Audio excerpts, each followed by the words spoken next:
I wanted to make a film that dealt with our lives. And after 9/11, the world changed so much. It became so polarized. And the book by John le Carré addresses these kind of issues during the Bush era. Things like the extraordinary rendition. But in general also, you know, when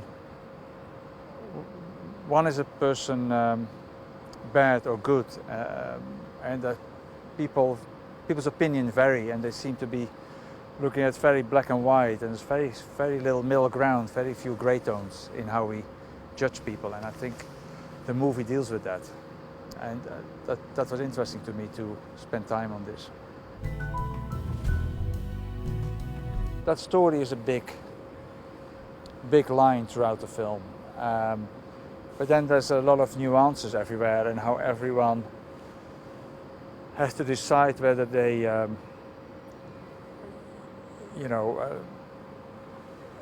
give secrets away, or whether they basically tell something about somebody else in order, what they think is in order to help the other person. You know, they're all in a way giving secrets away on other people. There's a lot of involvement in different levels with different people, relationships between different people, and they all think that they do something to help somebody else.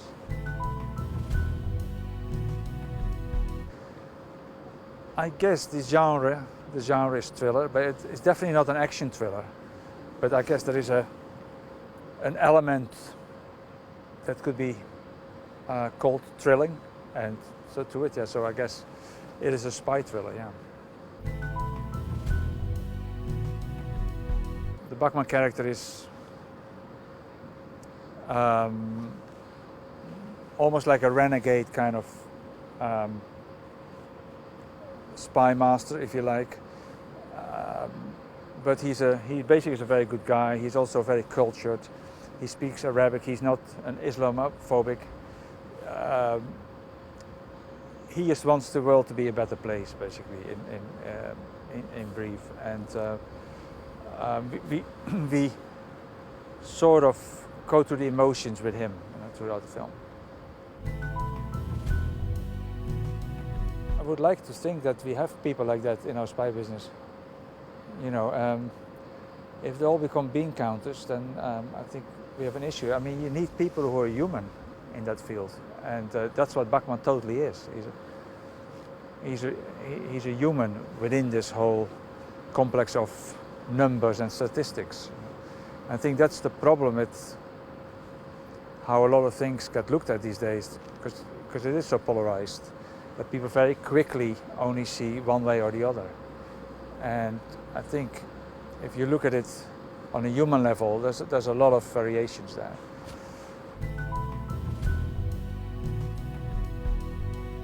I think I gravitate towards, I guess, loners somehow.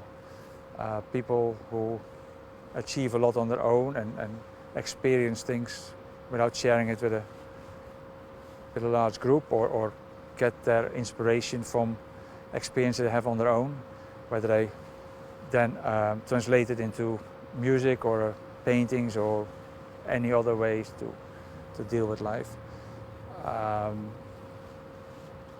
Yeah, maybe I'm romanticizing it a little, but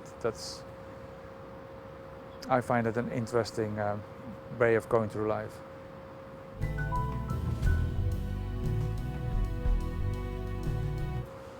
Yeah, you could also make it a question, how can you not choose Philip Seymour Hoffman to play that character?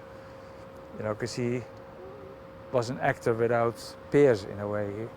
He was beyond amazing in every role he ever played, even if the films are not sometimes great or whatever, mostly they are, but he was always outstanding. And I really wanted somebody who could translate that character, which very quickly could become a caricature, I think, into a character that had a lot of depth and nuances. And you know, I think the strength of a great actor like Philip is that he can make that character outstanding and very memorable.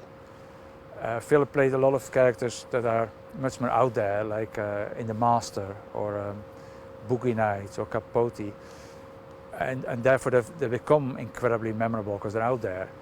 Bachmann is not really out there, and it's much harder to make a character like that your own. You know, I think it requests a lot more craftsmanship from an actor to do that.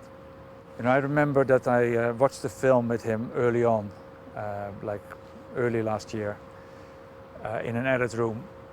And at some point I looked next to me and there was Philip sitting and watching both this film, and I just realized that the person I was watching on the screen could never be the person that was next to me. It was not possible, because that person on screen became so fully that character that you never thought of it as an actor. And that was just amazing to me.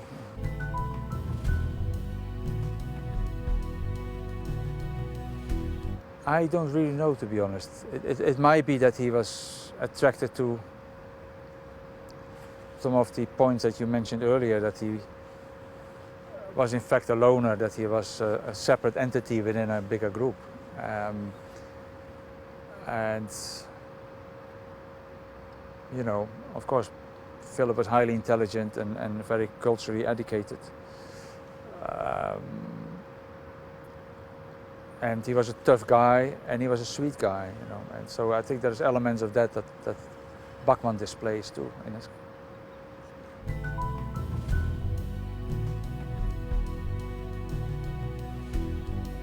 Every great actor, I think, has his own way of getting to the level he needs to get to for the character.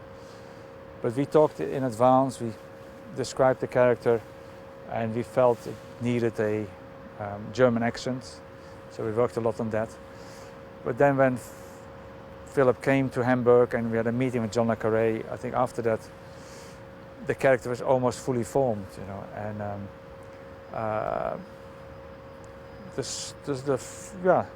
it was only a matter of directing slightly, in a way.